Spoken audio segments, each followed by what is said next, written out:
Bonjour à vous tous et bienvenue à notre cinquième session sur notre héritage spirituel. Et aujourd'hui, je voudrais seulement faire un sommaire d'abord sur ce que nous avons fait dans la quatrième session. Et nous étions en train de voir les privilèges d'un premier-né. Et rappelez-vous que nous sommes en train de voir le premier principe que nous avons vu, c'était que Dieu est notre héritage, et nous sommes toujours dans ces points. Dieu est notre héritage. C'est-à-dire, si Dieu devrait être notre héritage, bibliquement, nous devons devenir, disons, les Lévites. Et les Lévites, nous venons de voir un peu, disons, c'est quoi un Lévite, et nous avons vu beaucoup des exemples. Et puis nous sommes entrés dans les premiers-nés, la deuxième phase d'être un Lévite, c'est le premier-né. Et certainement, nous avons vu, le premier-né devient les sacrificateurs, ou celui qui représente la famille. Et c'est lui qui devient, disons, les sujets par lesquels, et sa processus à lui, disons, produit la bénédiction de la famille. Et nous avons vu aussi que les premiers-nés fonctionnent ou s'opèrent dans le principe de la représentation. Et ça, c'est un très grand principe parce que, rappelez-vous que Dieu lui-même, quand il a créé l'homme, après avoir créé l'homme à son image, il s'est retiré dans les sabbats, les septièmes jours. Et dès ces temps, il est dans l'invisible, parce qu'il avait un représentant créé à son image, qui les qualifie d'être un représentant. Ainsi, Dieu n'était plus besoin d'être à la surface de toutes choses. Donc, nous avons vu les principes de la représentation, et dans la dernière session, nous avons vu comment Christ, à l'exemple de l'agneau pascal, s'est purifié lui-même, pas purifié, bon, pas de l'essence qu'il avait d'essuyer, non, mais plutôt, ce que je suis en train de dire, c'est qu'il s'est consacré, et il a été inspecté, examiné comme l'agneau pascal, pas 14 jours comme cet agneau, mais 33 ans et demi. Et qualifié, la Bible nous dit, devenu parfait ou parfaitement qualifié, dans Hébreux 5, le verset 9, ils nous disent, il est devenu pour tous ceux qui lui obéissent, l'auteur d'un salut éternel.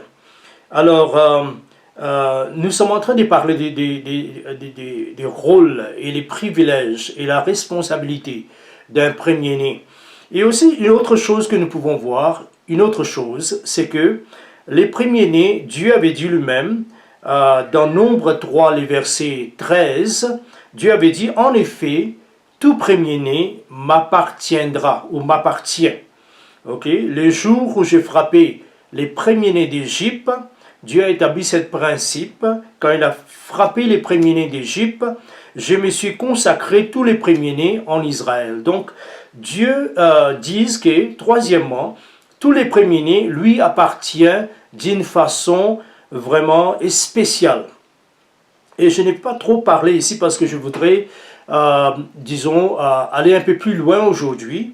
Et ce que nous devons comprendre, c'est qu'Israël était les premiers-nés de Dieu. Nous allons voir ça dans Exode 4, le verset 22. Et puis ce que nous voyons aussi dans Jérémie 31, le verset 9.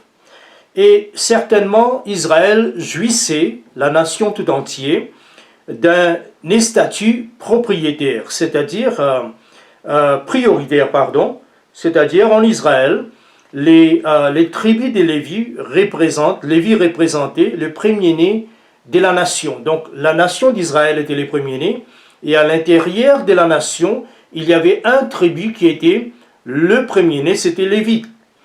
Et certainement, après nous voyons que Christ lui-même, dans Hébreux chapitre 1, le verset 6, il nous dit que Christ lui-même est le premier-né. En effet, il est je dirais, le seul premier-né, et parmi les nombreux frères. Donc ça, c'est écrit dans Romains 8, verset 28. Christ est le premier-né. Christ est aussi le premier-né, en effet, de toute la création. Et cela ne signifie pas qu'il est né le premier. Premier-né, c'est une position, c'est un certain privilège. Cela indique certains rôles, certaines, je dirais, fonctionnalités. Et cela est très important. Certains accès, parce qu'un premier-né peut accéder à la double portion de son père. Vous voyez, et tout cela est très vrai. Maintenant, en Christ, nous sommes devenus, nous sommes unis en lui, nous sommes les co-héritiers de Christ, et nous aussi, nous jouissons ce privilège d'un premier-né. Donc, vous pouvez voir un peu qu'est-ce qui se passe.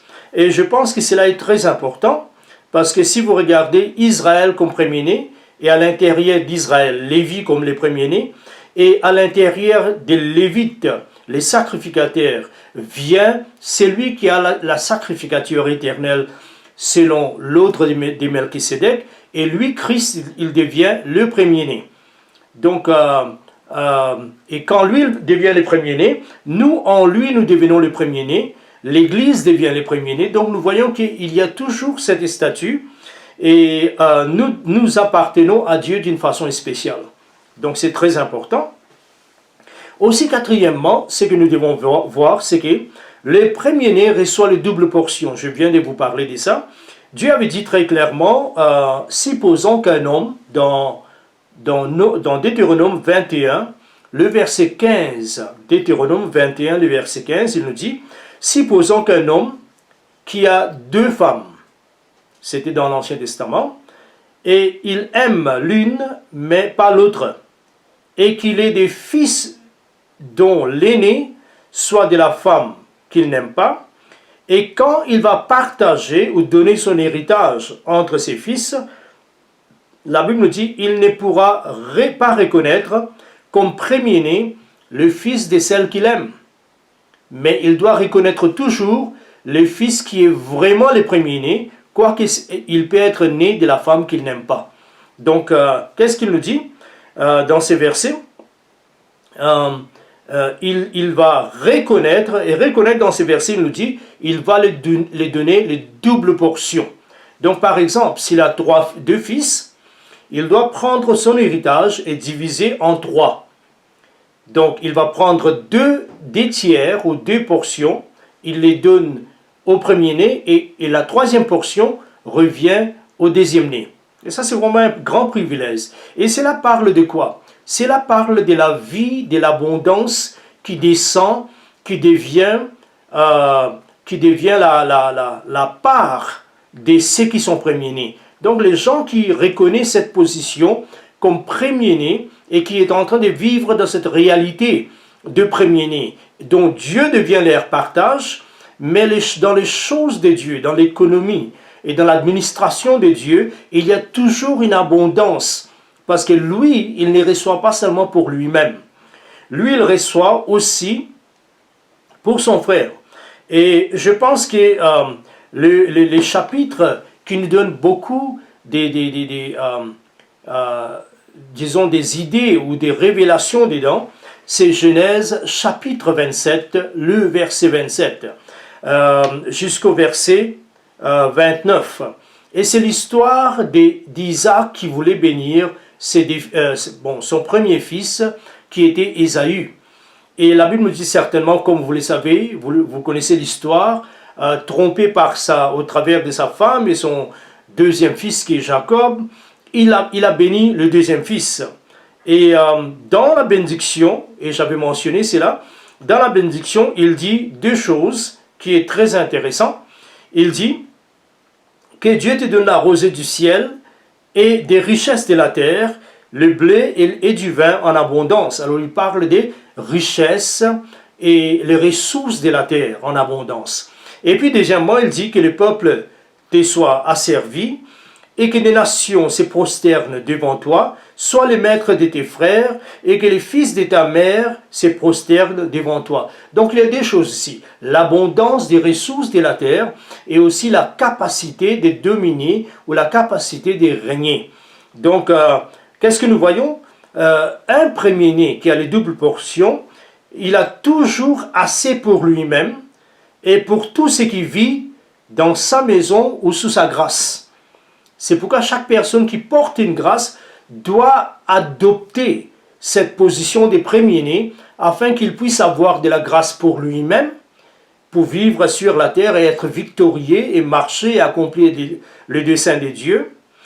Mais il doit aussi avoir assez pour donner aux autres, afin que les gens qui vivent sous son ombre puissent aussi vivre dans l'abondance. Ça, c'est la première pensée de ces doubles portions. Deuxième, sa maison est un entrepôt de grâce, un endroit là où on peut compiler ou garder en abondance les réservoirs. Et comme Joseph, vous vous souvenez que Joseph avait dans un sens, par sa position spirituelle d'un premier-né, comme il n'était pas le premier-né, mais Joseph est reconnu comme premier-né. Dieu dira plus tard, l'un de ses fils qui s'appelle Éphraïm, Dieu dira, Éphraïm est mon premier-né, parce qu'il vient de Joseph. Maintenant, Joseph, qui est une image d'apostolique, ou ministère apostolique, nous voyons qu'en entrant en Égypte, il a transformé l'Égypte par la révélation et par la préparation de la famine qui venait, qui frappait toute la terre. Il avait transformé l'Égypte dans un dépôt, pas dans un dépôt, mais plusieurs dépôts, afin que quand la famine est arrivée, après 7 années, la Bible dit très clairement que les nations de la terre, beaucoup de nations environnantes, sont venues acheter de la grain ou de la sémence. Et Joseph a pu ouvrir le magasin, les réservoirs, les dépôts. Et c'est pourquoi un premier-né, parce qu'il porte la grâce pour les autres, il doit vivre dans cette position des doubles portions. Et aussi ce que nous voyons, c'est que l'image de la parabole du royaume. Et là nous voyons dans cette parabole de la sémence de moutarde, qui est la plus petite de tous les grains ou toutes les sémences. Après avoir été sémée, cette sémence devient un arbre. Et la Bible nous dit, voilà la pensée, la Bible nous dit que les oiseaux du ciel qui dépendent de Dieu viennent s'abriter et faire leur nid dans les branches parce que l'arbre est vraiment grand. Et c'est pourquoi Dieu veut agrandir nos vies. Dieu veut que nous soyons une bénédiction pour les autres. Mais nous devons être un premier-né et un premier-né qui reçoit les doubles portions. À l'exemple de ça, nous pouvons voir aussi qu'Élisée avait demandé à Élie les doubles portions de son onction et certainement, ou de sa puissance. Et l'idée dedans, c'était quoi? Il voulait devenir les successeurs. C'est-à-dire, il savait que c'est celui, s'il reçoit les doubles portions, il pouvait devenir l'homme qui représente la voix de Dieu sur la terre, comme Élie l'a été. Et certainement, la Bible nous dit qu'il était devenu, et la Bible nous dit que tous les hommes venaient vers lui. Il a influencé les rois, il a influencé les fils des prophètes, il a influencé le public, il a béni tout le monde, parce qu'il avait les doubles portions. Ok. Maintenant, 5e point, pour quand il concerne les premiers-nés. Les premiers-nés héritent l'autorité judiciaire de son père. Et cela comprend aussi, si ton père est le roi, tu deviens le roi. Vous voyez, et cela est très très important parce que vous pouvez voir ça dans plusieurs versets, mais je vais citer 2 versets ou 2 portions de l'Écriture. Des Chroniques, chapitre 21, le verset 3. Des Chroniques 21, le verset 3, il leur dit: leur père leur avait donné des cadeaux considérables en argent et en or et en objets précieux, avec des villes fortifiées en Juda. Quant au royaume, il l'avait donné à Joram ou Jéhoram parce qu'il était le premier-né. Vous voyez ça? Ça, c'est très très important. Autre verset par lequel je pense que nous devons commencer à terminer. Commencer à terminer, c'est les psaumes 89, le verset 20. Et là, nous voyons, je vais simplement en passant lire et expliquer. Là, nous voyons, c'est l'histoire d'un homme, et cette portion est écrite concernant David, et aussi sa relation avec Dieu, et l'explosion de la grâce et de la bénédiction dans cette relation. Alors, dans le verset 20, il nous dit, « Tu as parlé à tes fidèles dans une vision, et tu as dit, je prêtais secours à un héros. » Donc, Dieu déclare David comme étant un héros. Il dit, « J'ai choisi du milieu du peuple un jeune homme. » Verset 21. « J'ai trouvé mon serviteur David. » Donc, il a cherché pour trouver. Il avait certains critères basés sur lesquels il allait chercher. Les gens seront qualifiés. Donc David, nous pouvons dire qu'il était qualifié. Il nous dit, je l'ai désigné. Désigner signifie appointer, planifier pour lui. Par l'onction avec mon huile sainte. Donc c'est un homme qui est oint. Oint, certainement, nous donne l'idée de placer dans une position là où il peut fonctionner avec la grâce nécessaire et l'autorité nécessaire. Verset 22. Ma main les soutiendra et mon bras les fortifiera. Ma main les soutiendra nous parle des activités de Dieu, où Dieu lui-même, il va soutenir ou tenir à la main. Et l'idée c'est quoi? Afin qu'il ne tombe pas. Okay? Donc vous voyez que Dieu est en train de faire de David quelqu'un qui est immunisé contre certaines choses, qui est la part de tous les hommes, okay? Ou toutes les femmes. Donc il nous dit dans ce verset, ma main les soutiendra, et puis il nous dit, mon bras les fortifiera. Et là, l'idée c'est quoi? Les activités qu'il doit faire. Il sera fort, il va les faire avec la force. Vous savez, il y a beaucoup de gens qui fonctionnent, mais qui fonctionnent dans la faiblesse. Maintenant, nous savons aussi que la faiblesse comme l'humilité, la faiblesse comme n'est pas confiée dans sa propre force, c'est une bénédiction. Parce que Dieu avait dit à Paul que ma force agit dans la faiblesse. Mais ici, la faiblesse, c'est pas ça. La force ici, c'est la force que Dieu a donnée aux faibles. Donc il dit ici que mon bras le fortifiera. Ok? Donc il a besoin de cette fortification. Verset 23. L'ennemi ne pourra pas le tromper. Donc il sera immunisé contre toutes les déceptions et tromperies des ennemis. Vous voyez souvent des fois, peu importe quelle sagesse nous avons, quel niveau de maturité nous avons atteint, on est toujours vulnérable ou on est toujours exposé à ce que nous appelons les déceptions et les tromperies des ennemis. Mais ici, Dieu nous dit que l'ennemi ne pourra pas lui ou les tromper. C'est-à-dire, il est devenu maintenant immunisé contre la déception. Et tout cela nous amène vers quelque part. Alors nous continuons à voir. Ni les méchants l'opprimera. L'opprimer ici, c'est les rendre esclaves, les dominer, appliquer des pressions. L'image biblique, c'était quoi? Quand dans le passé, une armée avait vaincu une autre armée, on amenait les rois vaincus devant le roi qui était vainqueur.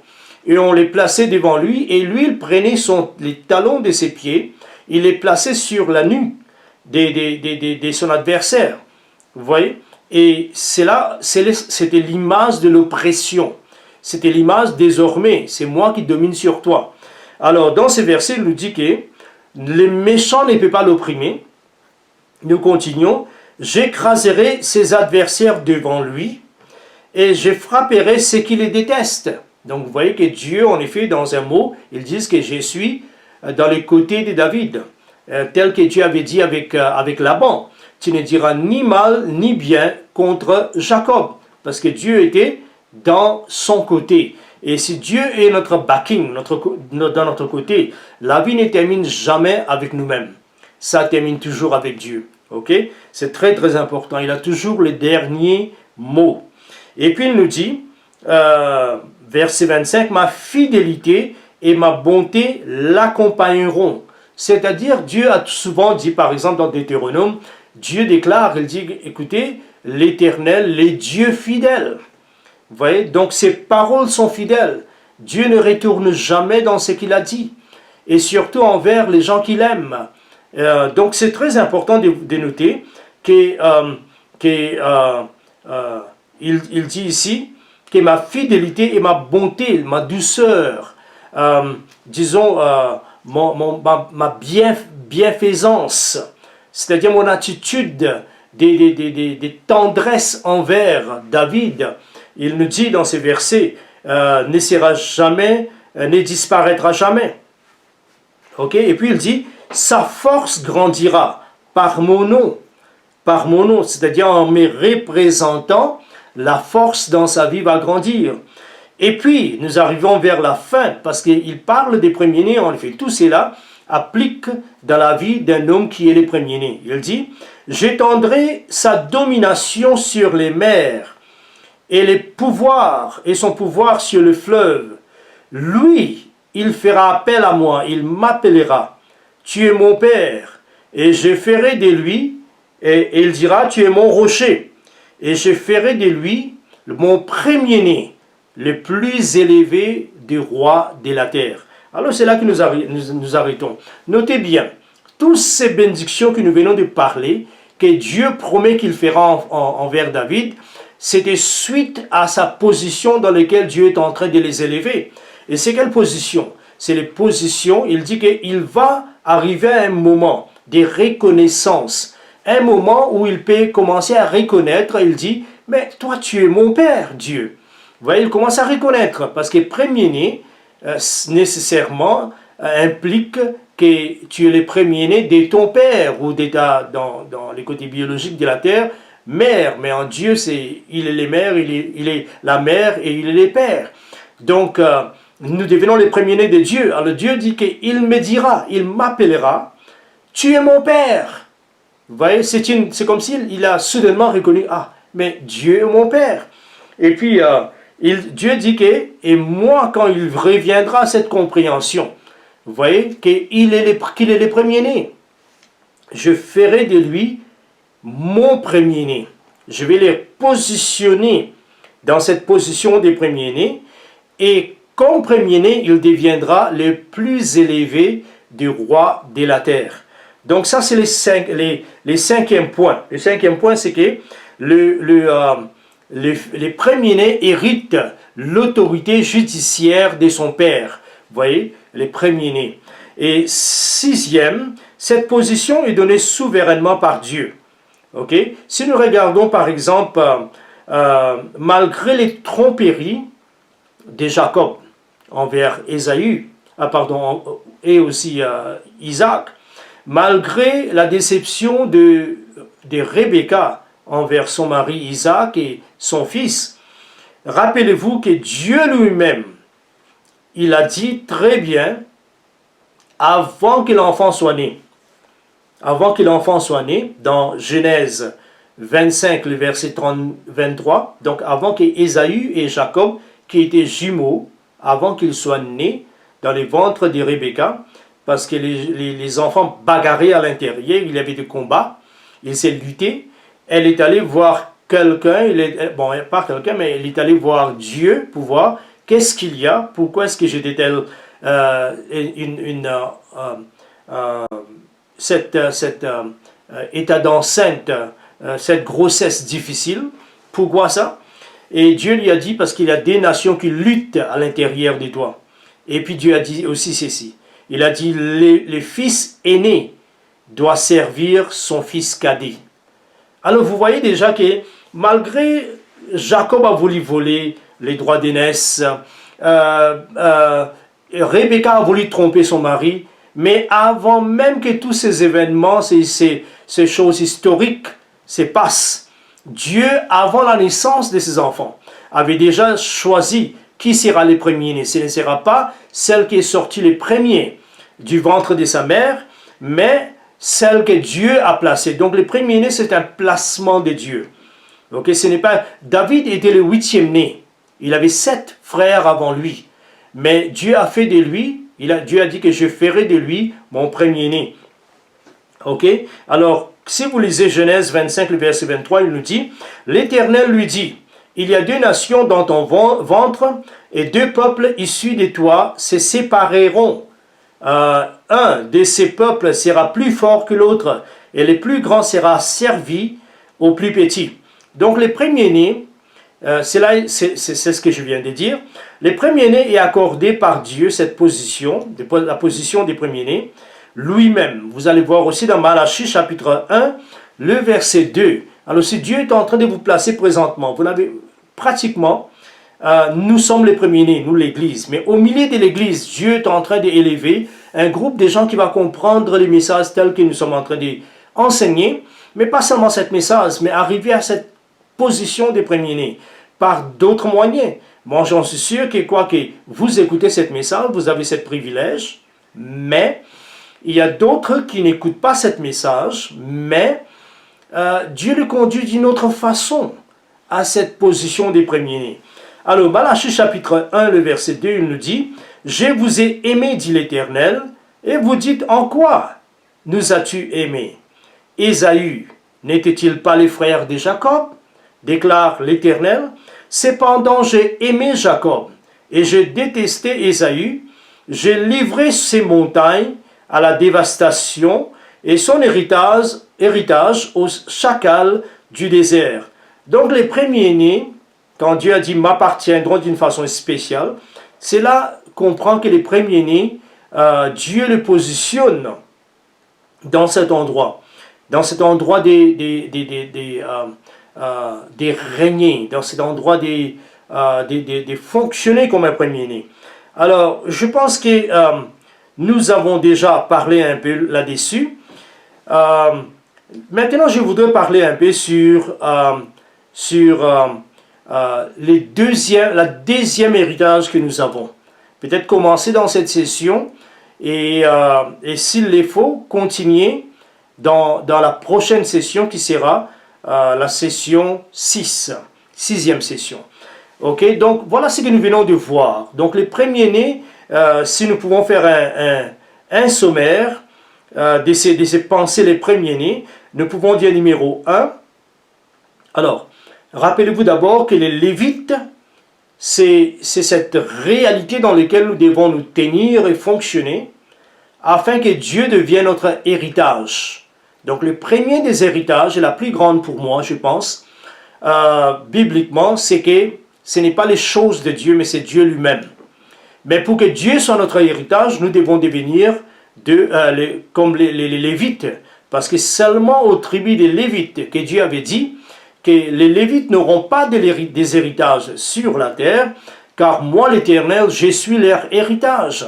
Et en Jérémie, il nous dit dans le chapitre 21 que non seulement que Dieu est leur héritage, mais aussi les Lévites sont son héritage à lui. Donc ça c'est aussi très important de comprendre que c'est vice-versa. Pour Lévite, Dieu est leur héritage, mais pour Dieu, Lévite est son héritage.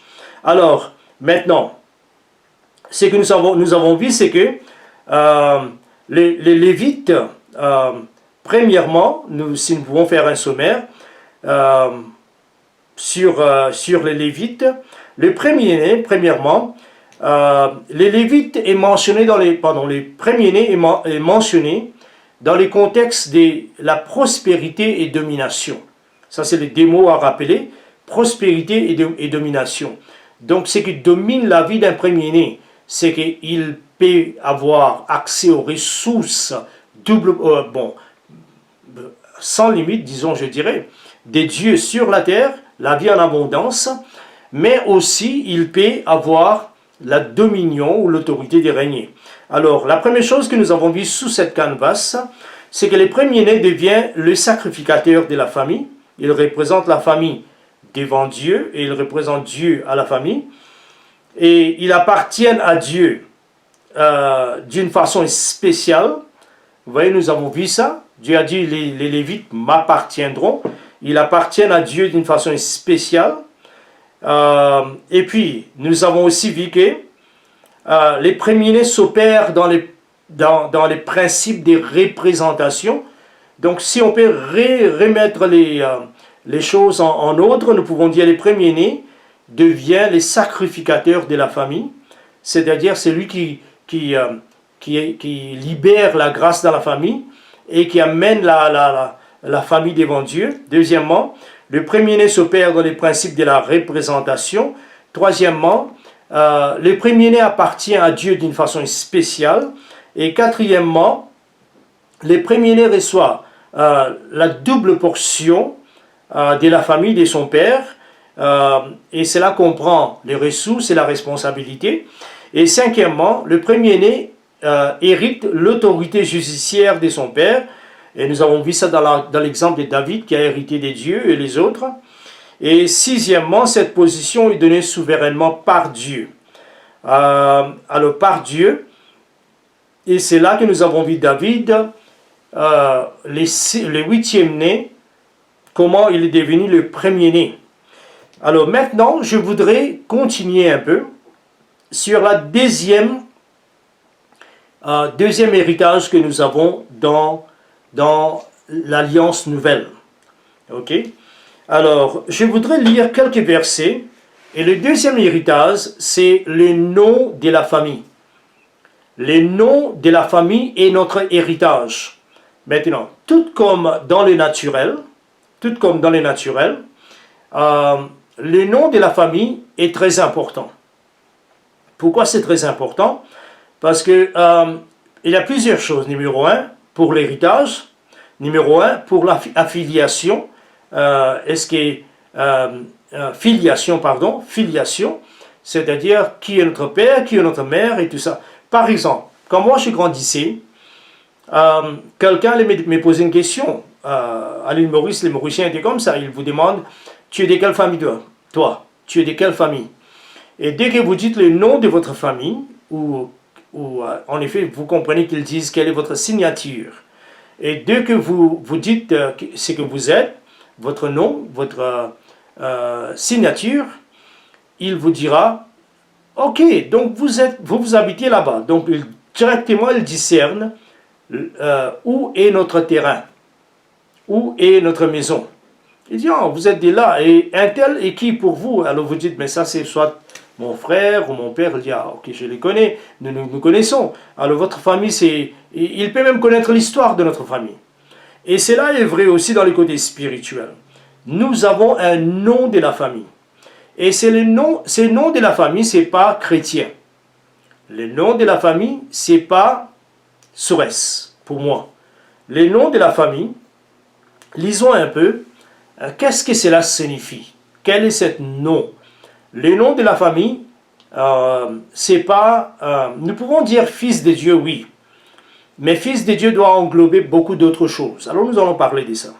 Apocalypse 2, le verset 17. Et je vais seulement toucher ces points dans les vingtaine de minutes qui nous restent et voir un peu où est-ce que nous pouvons, à quelle distance on peut aller. Alors, Apocalypse 2, le verset 17, il nous dit que celui qui a des oreilles entend ce que dit l'Esprit, ce que l'Esprit dit aux églises. À celui qui vaincra, je donnerai de la manne cachée, et je lui donnerai un caillou blanc. Et sur ces cailloux est écrit un nom nouveau que personne ne connaît. Et si ce n'est celui qui le reçoit. Alors, notez bien, je viens de vous mentionner mon histoire un peu, la culture mauricienne, là où les gens veulent savoir quelle est votre signature, quel est votre nom et tout ça. Ok? Et par là, ils vont reconnaître, ils auront beaucoup d'informations. Très bien. Alors, et malheur à vous si votre famille, et ce sont des criminels, des voleurs et autre chose. Alors, les gens diront, oh bon, toi aussi tu es de cette famille. Alors, vous comprenez c'est quoi. Donc, le nom de la famille est très important. Et ici, nous voyons que le Seigneur Jésus est en train de parler à l'une des églises et il dit que celui qui a des oreilles, qu'il entend, il dit c'est lui qui vaincra, qui va surmonter toutes les oppositions, toutes les tribulations, toutes les persécutions, toutes les épreuves de la terre et de la vie. Celui-là, il dit, je lui donnerai la manne cachée. La manne, c'était la nourriture qui allait nous faire vivre de jour en jour dans le désert. Et la manne ici simplement signifie la révélation de la parole de Dieu, la parole fraîche de Dieu. Ok? Et il dira, je lui donnerai un caillou blanc, et sur ces cailloux est écrit un nom nouveau. Donc c'est un nom qui est nouveau.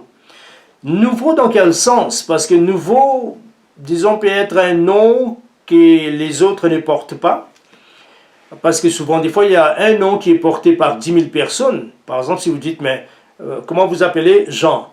Mais vous savez qu'il y a 10 000 autres personnes ou 20 000 autres personnes dont le nom est Jean, par-delà le monde. Ben, certainement, nous pouvons distinguer celui qui est la plus proche, celui-là est Jean. Quel Jean? Les gens qui vivent dans tel endroit. Très bien. C'est comme ça que Jésus était Jésus de Nazareth, pour distinguer avec les autres Jésus, Barsabas ou l'autre Jésus qui existait. Et il y en avait beaucoup, parce que le nom Jésus elle-même, c'est les noms hébreux Josué. Donc vous voyez qu'il y avait beaucoup de Josué, beaucoup de Jésus. Ok, très bien. Mais dans ces versets, il nous dit que sur ces cailloux est écrit un nom nouveau que personne ne connaît. Donc, maintenant la question est ceci, est-ce que personne ne connaît ou personne ne connaîtra? À moins que cela soit une révélation. Et si cela soit une révélation par laquelle les autres vont connaître ces noms, alors comment la révélation, quels sont les mécanismes, ou comment est-ce que ça va passer? Les comment? Alors, nous continuons à lire, il dit, si ce n'est que c'est lui qui les reçoit. Donc maintenant, notez bien que ce nom que Dieu donne à cette personne qui vaincra, ce n'est pas un nom que tout le monde reçoit, non. Ce n'est pas un nom, disons, par lequel les autres vont vous connaître, parce que personne ne le sait, vous voyez, sinon c'est lui qui reçoit. Donc la signification de ce nom est révélée seulement à la personne qui reçoit. Donc ce que Dieu est en train de dire, que ce n'est pas un nom qui est donné pour que les autres vous appellent par ce nom, mais ce nom est donné pour fonctionner dedans. C'est une identité dans laquelle vous fonctionnez. Par exemple, quelqu'un dit « Monsieur le Président ». Alors tout de suite, vous êtes complètement redressé parce que le président est là. Quelqu'un de valeur, quelqu'un de haute classe est là. Alors c'est comme ça. Donc le président fonctionne dans ce titre président. Ok? Donc c'est très très important. Mais ce que Dieu donne ici, ce n'est pas un titre. C'est un titre, mais c'est aussi un nom, une appellation. Alors nous pouvons lire aussi dans Apocalypse 3.12, il nous dit, celui qui vaincra, toujours vaincre, vous voyez, le nom est donné à celui qui vaincra, je ferai de lui une colonne dans le temple de mon Dieu, et il n'en sortira plus. J'écrirai sur lui le nom de mon Dieu et le nom de la ville de mon Dieu, de la nouvelle Jérusalem qui descend du ciel d'auprès de mon Dieu et mon nom nouveau. Alors c'est très important. Ici Dieu dit, ou Jésus dit, que j'écrirai sur lui le nom de mon Dieu et le nom de la ville de mon Dieu, la nouvelle Jérusalem. Donc c'est important de comprendre que le nom de la famille que Dieu nous donne, c'est un nom de fonctionnement et ce n'est pas un titre d'appellation. Ok? Ça c'est très important. Donc la dénotation la plus simple du mot, du nom, dans la Bible est quoi? Est une étiquette pour distinguer un lieu ou deux personnes, des uns ou des autres. Donc distinguer une personne de celui qui est à son côté. Ok, quand je dis John, l'autre appelle Jacques, donc vous savez très bien que j'appelle Jean et non Jacques. Ok, donc la définition, disons, des bases fondamentales ou fondationnelles d'un nom, c'est une étiquette pour distinguer quelqu'un d'une autre personne. Ok?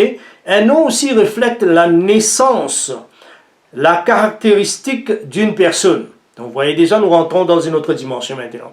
Quand Dieu nous donne, nous recevons ce nom de la famille, cela produit en nous, cela s'adapte directement au caractère que l'Esprit de Dieu est en train de produire. Ok? Et souvent, c'est pourquoi on dit que ça, Jacob, c'est un vrai Jacob. Parce que le mot Jacob signifie celui qui trompe. Vous voyez? Et ça, c'est très, très important.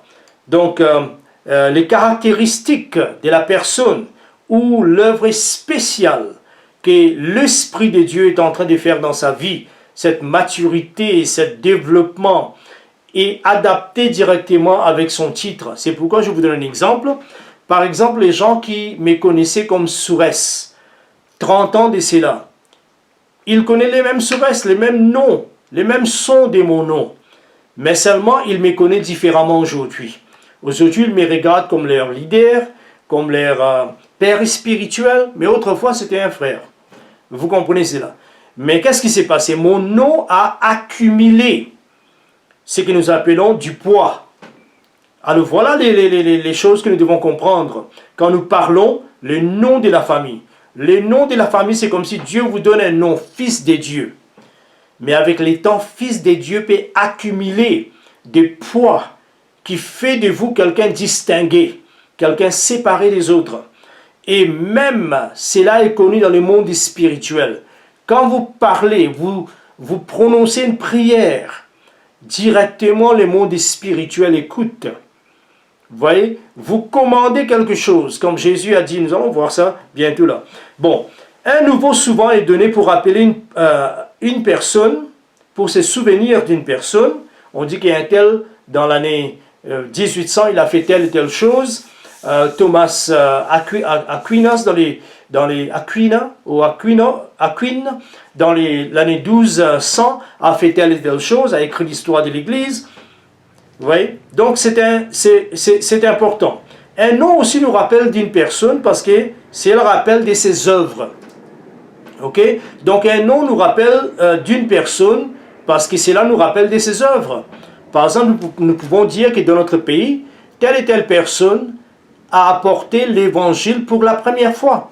Par exemple, dans la mienne, si je dis Aimé Cizeron, tout le monde connaît à l'île Maurice parce que c'est celui qui nous a apporté l'évangile, un Français de Toulouse, qui nous a apporté l'évangile dans notre pays. Alors, le nom peut décrire la capacité et la grâce divine dans lesquelles une personne fonctionne. Vous voyez, c'est pourquoi quelqu'un m'appelle, je ne sais pas, je ne prends pas cela comme un titre, mais il y a des gens qui nous appellent apôtres et tout ça. Vous voyez, donc, c'est un fonctionnement.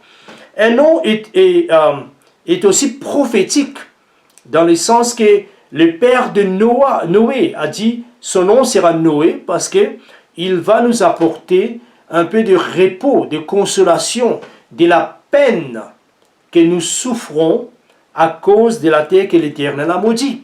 Donc lui, quand il a dit cela, il a déjà lancé Noé à faire quelque chose concernant cette difficulté qui est le ronce qui sort et la terre ne produise pas et tout ça. Alors Noé, sauf que je ne pense pas que les pères de Noé avaient vraiment réalisé qu'il est en train de prophétiser, donner un nom à son fils pour qu'il apporte la consolation à la terre, parce que son nom signifie repos et consolation, mais qu'il les fera au travers d'une déluge, la mort de tous les restes du monde. Alors, il a fait tout ça, c'est parce que son nom était comme ça, c'était prophétique. Nous pouvons voir aussi Ben-Oni, c'est un nom qui a été donné à Benjamin par sa mère. Mais souvent des fois, nous voulons donner des noms. Mais les noms, au travers des années, peuvent former en nous les caractéristiques attachées à ces noms. Vous voyez la signification attachée à ces noms. Un nom est une propriété familiale.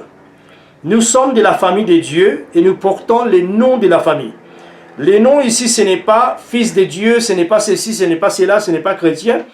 Mais peu importe si vous dites que mon nom est fils de Dieu, comme la parole nous dit que nous sommes tous des fils de Dieu, ces noms fils de Dieu, au travers des années, par l'œuvre de l'Esprit, peut accumuler et devenir quelque chose de très spécial et vous distinguer d'un autre fils de Dieu. Vous voyez? Et c'est ce que je suis en train de parler. Le nom de la famille. Le nom de la famille, c'est que vous recevez, fils de Dieu, mais qui agrandissent avec le temps et devient quelque chose de substantiel, puissant, qui commande de l'autorité dans notre monde physique, mais aussi dans le monde spirituel. Un nom est le moyen par lequel Dieu transforme la psychologie d'une personne. Par exemple, Abraham. Vous voyez, Dieu l'appelle, Dieu dit que ton nom ne sera plus Abraham, mais ton nom sera Abraham. Et nous connaissons très bien qu'est-ce qui s'est passé. Dieu a, en effet, dans un sens indirect, il a adapté l'ADN d'Abraham par ses noms. Donc chaque fois que les gens disaient désormais, ok, tu n'es plus Abraham, tu seras Abraham. Donc on appelle Abraham, dès qu'on dit Abraham, lui il dit Père des nations. Et donc son constitution, sa personnalité est en train d'être ajustée par l'Esprit de Dieu selon sa foi dans les noms que Dieu lui a donnés. Donc ça c'est vraiment très très intéressant, très important. Je voudrais lire aussi quelque chose dans Jean chapitre 1, le verset 12. Il nous dit que mais à tous ceux qui l'ont reçu, à ceux qui l'ont cru, qui croient en son nom, elle a donné le pouvoir de devenir enfant de Dieu. Donc, quel est le nom maintenant de Dieu? Parlons un peu au plus large. Le nom de Dieu, Dieu avait donné beaucoup de noms. Par exemple, à Moïse, il a dit qu'il est celui qui est. Ouais, il est celui qui est. Mais nous voyons que quand arrivé dans le Nouveau Testament, Jésus a révélé un autre nom à Dieu. Il a dit quand vous priez, dites notre Père. Il a dit quand vous allez baptiser les gens, dites je vous baptise au nom du Père, du Fils et du Saint-Esprit. Ou baptisez-les au nom du Père et du Fils et du Saint-Esprit. Donc, un homme peut avoir un titre différent dans une relation différente. Oui, il est Père, il est Dieu à tous les autres mondes, il est les juges, il est les justes juges. Par exemple, dans le naturel, un homme peut être un père, il peut être un mari à sa femme, il peut être un ami à ses amis, il peut être un travailleur à son propriétaire. Alors nous sommes nés dans la famille de Dieu donc, et notre Dieu est notre Père, et cela nous produit les titres fils. Alors ça c'est très important parce que Jésus est les fils, les premiers-nés, oui, il est les premiers-nés, mais nous devenons pas les premiers-nés fils, mais nous sommes les premiers-nés, mais nous sommes aussi les fils. Donc les fils de Dieu. Maintenant, vous verrez que Jésus, quand il marchait sur la terre, comment est-ce que les mondes spirituels les reconnaissaient? Comment? La Bible nous dit dans Marc chapitre 12, c'est seulement une de versets, plusieurs versets que nous pouvons voir, il nous dit « Les esprits impurs, quand ils les voyaient, s'est prosterné devant lui et s'écriaient « Tu es le Fils de Dieu ». Donc vous voyez que, elle ne disait pas que tu es Jésus. Jésus c'était un nom attaché au salut, donné sur la terre. Et nous savons qu'au nom de Jésus, tout genou fléchira et tout ça. Mais seulement les mondes spirituels les connaissaient comme étant les fils de Dieu. Vous voyez? Et ces démons s'écriaient « Tu es le Fils de Dieu ». Maintenant, la Bible nous dit aussi que nous sommes de même, dans Galates 3, verset 26. Car vous êtes tous fils de Dieu par la foi en Jésus-Christ. Donc cela devient très important de comprendre que nous sommes fils de Dieu. Et comme fils de Dieu, nous pouvons distinguer d'un autre fils de Dieu, c'est ce que je suis en train de vous enseigner. C'est-à-dire, notre nom peut devenir, nous avons reçu un nom qui peut accumuler des poids et de l'autorité et que nous pouvons être reconnus très différemment. Donc, un nom tel qu'un nom vraiment n'est pas important. Mais le nom de la famille, c'est un nom qui grandisse. C'est un nom qui accumule. C'est un nom fils de Dieu. Ok? Les mots chrétien n'est pas vraiment tellement important. Parce que chrétien, bon. Je voudrais lire un peu quelques pensées. Nous sommes arrivés en effet à la fin. Et je voudrais répartir sur ça parce que je voudrais toucher quelque chose de plus important en ce qui concerne les noms. Alors, pour le moment, nous venons de voir aujourd'hui le premier-né et surtout le premier-né et sa position. Et nous venons aussi voir c'est quoi le nom de la famille, presque la moitié, un peu plus que la moitié. Et nous avons compris que nous avons un nom de la famille. Ok, et nous allons continuer à voir ça dans la 6e session. Nous avons un nom de la famille et comment cet nom peut accumuler des poids comme nous marchons dans la révélation et comment est-ce que le monde spirituel peut nous connaître, nous aurons une position. Donc c'est ici que je termine la session 5 et que Dieu vous bénisse et je vous verrai dans la 6e session. Voilà, à bientôt.